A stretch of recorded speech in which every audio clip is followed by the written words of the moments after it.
ఈ రోజే డౌన్లోడ్ చేయండి. మీ ఫేవరెట్ షోస్ చూడండి. మా అమ్మ పేరు పెట్టుబడిగా పెట్టి రాబడిగా లక్షలు కోట్లు సంపాదిస్తున్నావు.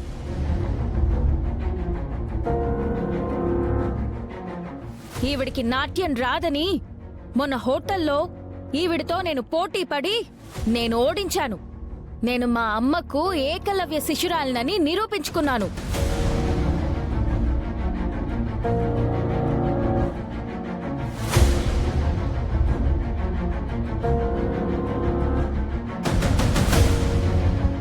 మా అమ్మ పేరు మీదే మా నాన్నగారు నాతో ఒక డాన్స్ అకాడమీ పెట్టిస్తున్నారు. మా అకాడమీలో ఫీజులుండవు. నాట్యం నేర్చుకోవాలనుకునే మీ పిల్లల తపనే మేము తీసుకునే ఫీజు.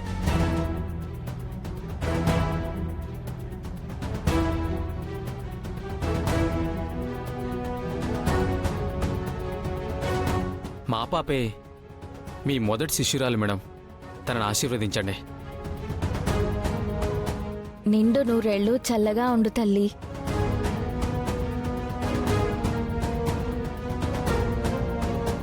ఉన్నత కళను ఉచితంగా నేర్పిస్తామంటే మా పిల్లనే కాదమ్మా, ఇంకా చాలా మంది పిల్లలు మీ దగ్గర డాన్స్ నేర్చుకుంటారు.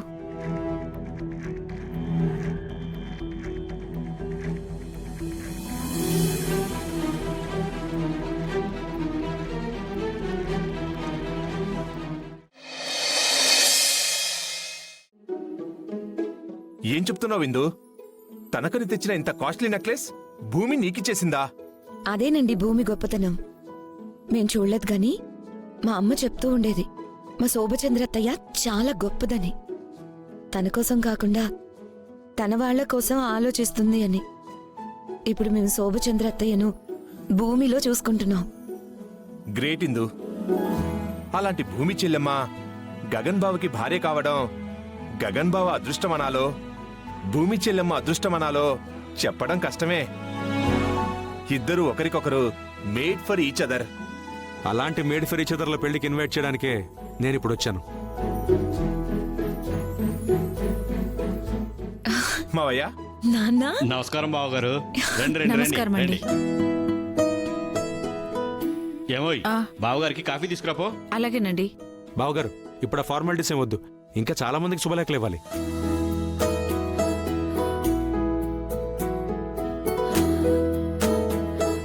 మా పెద్ద అబ్బాయి గగన్ పెళ్లి మీరంతా తప్పకుండా రావాలి. తప్పకుండా. చాలా సంతోషం అండి. చూసారా మావయ్య, మా నాన్నని చివరిగా అపూర్వ అత్తయ్య వెడ్డింగ్ కార్డ్స్ పంచడానికి కూడా వాడేసుకుంటుంది. అమ్మా ఇందు, నువ్వు పొరపాటు పడుతున్నావమ్మా. నేనొచ్చింది భూమి తరఫున కాదు, మా గగన్ తరఫున. అన్నయ్య చివరికి మీకు కూడా దగ్గరైపోయాడా? దగ్గరుండి పెళ్లి జరిపించమని మీకు బాధ్యతలు అప్పచెప్పాడా? నువ్వెక్కువ ఎక్స్పెక్టేషన్స్ పెట్టుకుంటున్నావమ్మా. అయినా వాడు నాకు బాధ్యతలు అప్పచెప్పేదేంటి? వాడు అవునన్నా కాదన్నా నేను వాడి కన్న తండ్రిని. నేనే ఈ కార్డులు ప్రింట్ చేయించి నా సర్కిల్లో అందరికీ ఇస్తున్నాను. మీరే ప్రింట్ చేయించి మీరే ఇస్తున్నారా? మావయ్య ఓసారి కార్డు ఇవ్వండి.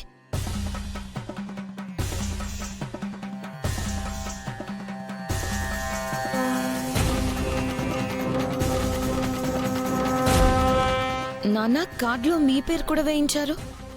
ఇది అన్నయ్యకి తెలిస్తే సీరియస్ అవుతాడు. మీ అన్నయ్య పైకి అలా సీరియస్ గా కనబడతాడమ్మా, మనసు మంచుకొండ. నీ కన్నీరు చూడలేక కట్నం మొత్తం తీసుకొచ్చి ఇవ్వలేదు.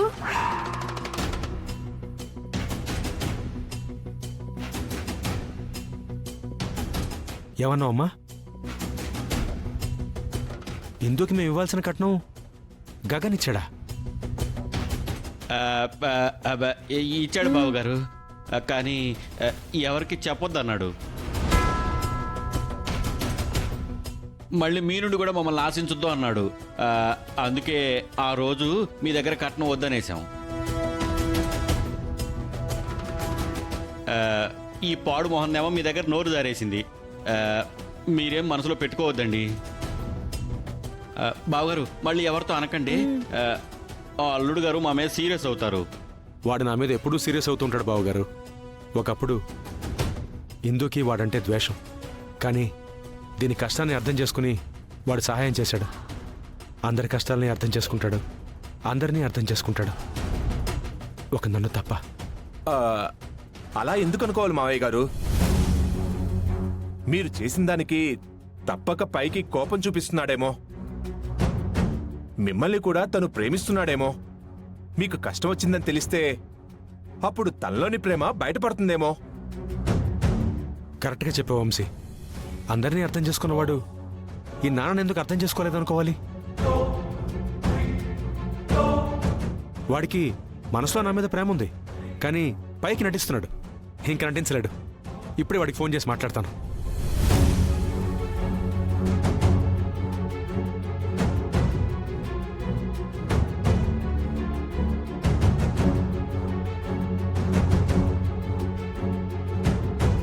వాడి ఫోన్ రీచ్ అవ్వట్లేదు. నేను వాడిని డైరెక్ట్గా కలిసి మాట్లాడతాను. వస్తానమ్మా, ఉంటానండి. అలాగే అన్నయ్య. ఆ దేవుడి దేవల్ల మావయ్యని కూడా బాగా అర్థం చేసుకుంటే అంతకన్నా హ్యాపీ ఏముంటుంది? ఏమోనండి, నాకు అలా అనిపించడం లేదు. ఏదో పెద్ద గొడవ జరుగుతుందేమో అని చాలా భయంగా ఉంది. విడిపోవాలి అంటే విడివిడిగా కాకుండా కలిసి మరీ పత్రికలు పంచుతున్నారంట. హ, దీన్ని బట్టే నీ క్యారెక్టర్ ఏంటో అర్థం అవుతోంది. ప్లీజ్ అపూర్వ గారు, ముందు నేను చెప్పేది వినండి. పెళ్లి పత్రికలు కలిసి పంచలేదు, ఏదో అనుకోకుండా కలిశాము. ఆయన సొంతంగా పత్రికలు కొట్టించారని అప్పటి వరకు కూడా నాకు తెలీదు.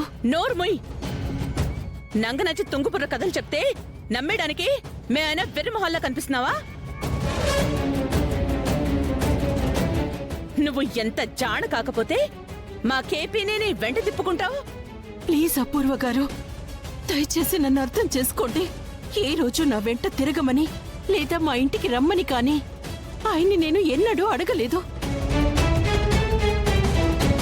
ఈ రోజు కూడా వచ్చింది ఆయన్ని నేను విడాకులు ఇవ్వమని అడుగుదామని వచ్చాను, కానీ ఆయనందుకు ఒప్పుకోవడం లేదు. ఒప్పుకోకపోతే? ఓహో, ఎలాగూ కార్డులు పనిచేశాం. గగన్ భూమిల పెళ్లి గురించి ఊరంతా తెలిసిపోయింది.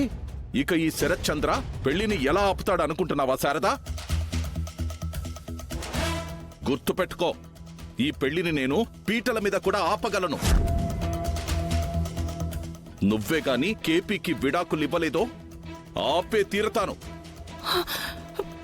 చూడు, ఏ జాణతనంతో ఆ కేపీని చుట్టూ తిప్పుకుంటున్నావో నీకే తెలియాలి. అదే జాణతనంతో విడాకులకి ఒప్పించాలి. అలా చెయ్యలేదో బావ చెప్పినట్టు పీటల మీద ఈ పెళ్లి ఆగిపోతుంది. అది నువ్వు గుర్తుపెట్టుకుంటే మంచిదే.